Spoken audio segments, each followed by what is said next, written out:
Hi, good morning, everybody. Can you hear me okay? Good morning. Well, thank you for having me this morning. It's an honor to be here.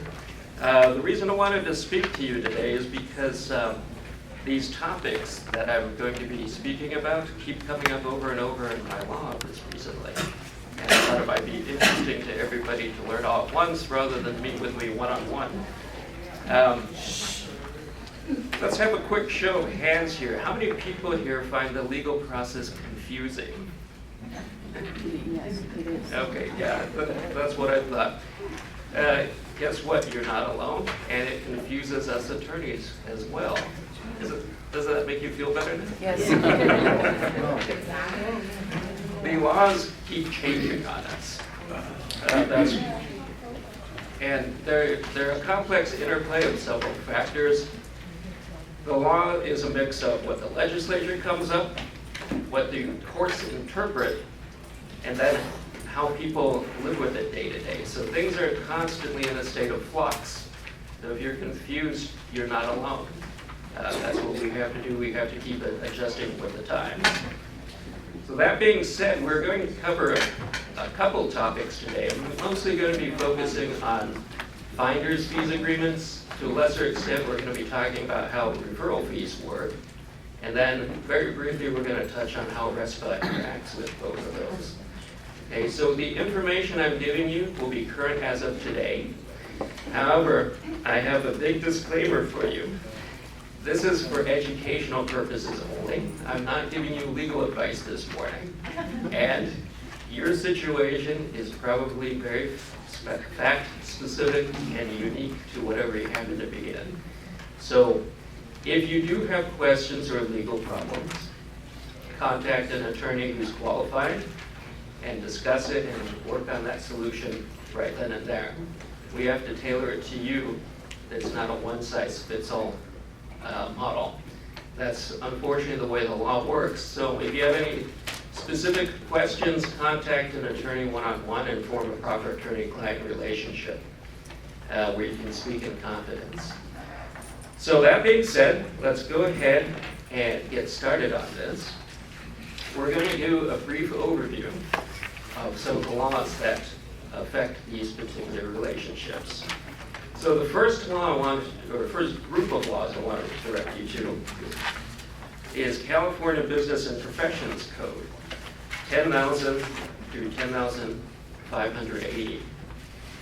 These laws require a real estate broker to hold a license issued by the Bureau of Real Estate. Specifically, Section 10130 provides, in part, that it is unlawful for any person to engage in the business, act in the capacity of, advertise, or assume to act as a real estate broker or real estate salesman within the state without first obtaining a real estate license from the department, or to engage in the business of, act in the capacity of, advertise as, or assume to act as a mortgage loan originator within the state without having obtained a license endorsement. Isn't that fun? Let's say that 10 times fast.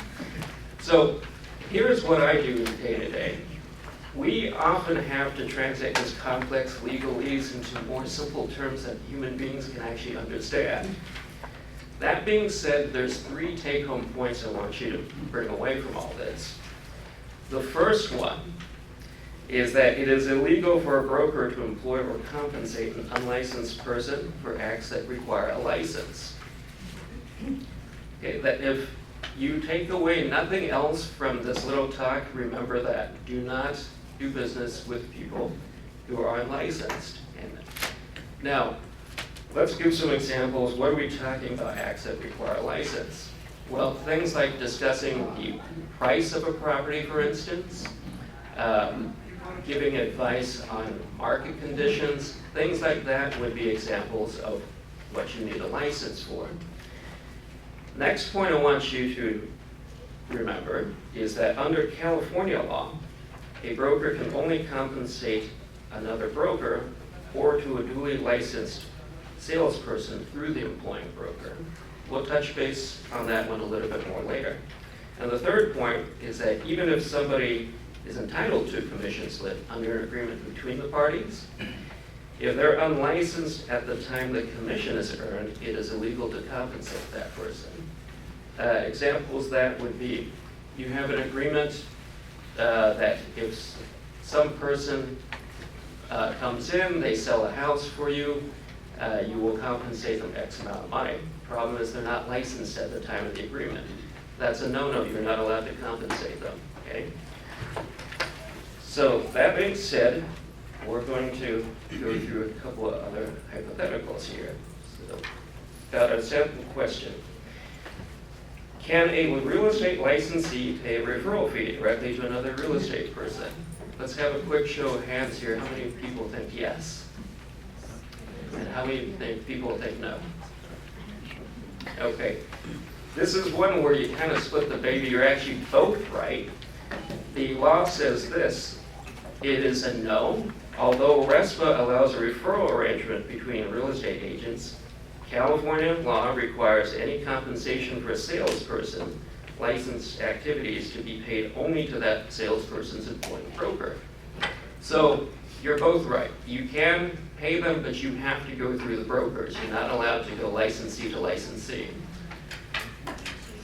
Now, as a quick practice tip, anytime you have an agreement like that, get it in writing and have it signed and dated by both parties if possible. At a minimum, have it signed by the party sought to be charged, because you're going to be holding them accountable to enforce that agreement. Okay, there's a couple of exceptions to this. There always are. One of the exceptions is a payment to somebody employed by the broker to perform clerical services or other office functions, such as a receptionist, is not illegal. And then there's an exception to that. However, if that person performs services requiring a license, such as answering questions about a listing, promoting a property, or holding an open house, it may be a violation. So be careful then.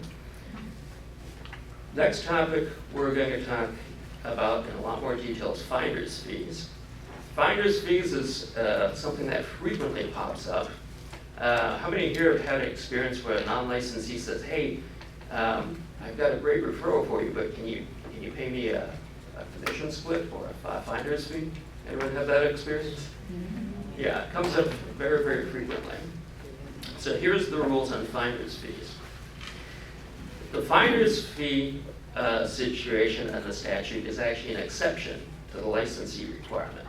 Under California law, there is a finder's exception which allows for an unlicensed person to be compensated for introducing parties to a real estate transaction. So let's go through a series of questions and answers here to outline exactly what you can and can't do. Who is a finder in the context of a real estate transaction? The answer is, it's someone whose only act is introducing a prospective buyer or seller to one another or to an agent. Next question, what is a finder's fee?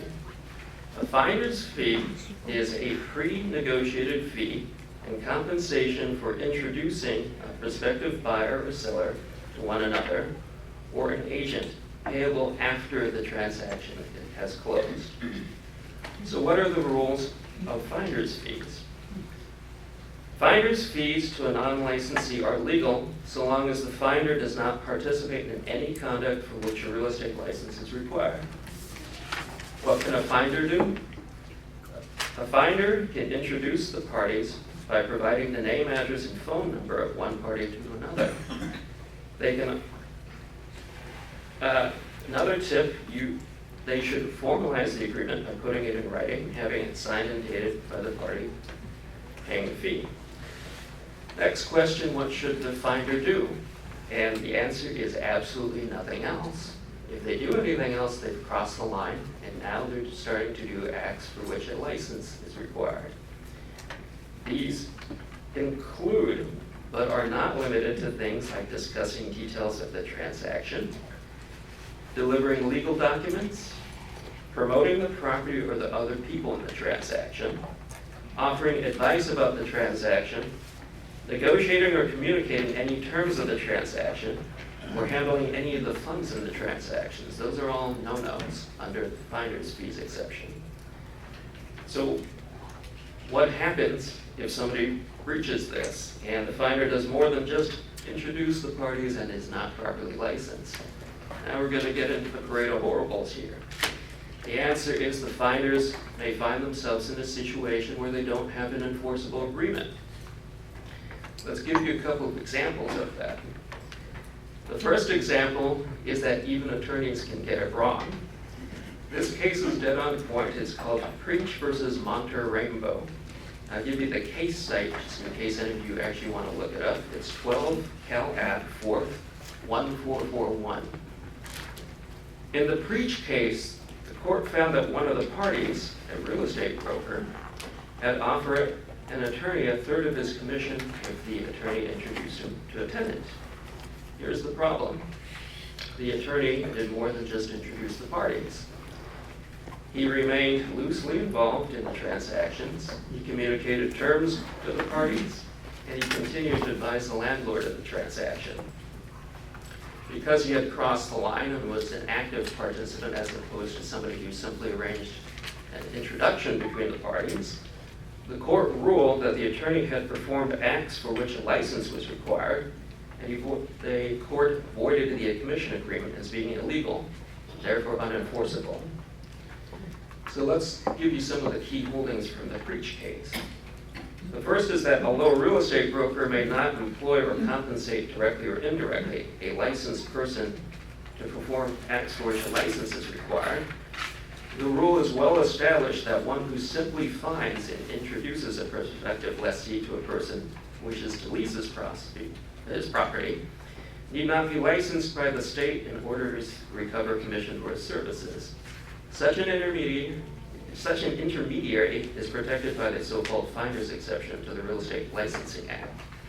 And the case site for that is Zappis versus King Williams Press Incorporated, 10 Cal App 3rd 768 at 772.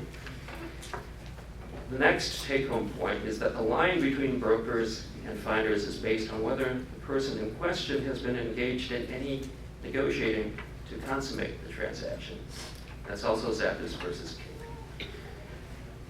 The finder is a person whose employment is limited to bringing the parties together so that they may negotiate their own contract, and the distinction between the finder and the broker frequently turns upon whether the intermediary has been invested with authority for duties beyond merely bringing the parties together, usually the authority to participate in negotiations. That's Tyrone versus Kelly, 9 Cal 3rd at 1. Before the finder's exception may apply, it must appear that the activity is limited to arranging an introduction between the parties, and the services performed in bringing the parties together cannot involve any role in negotiating the price or any of the other terms of the transaction. If the broker takes any part in the negotiations, no matter how slight, he is not a middleman but a broker. So do you see a running theme here? If you're looking to apply the finder's fees exception, just give the parties contact information and nothing more. Now here's an example where they got it right. There's a case called Lyons versus Stevenson. That's 65 Cal App 3rd 595 at 606.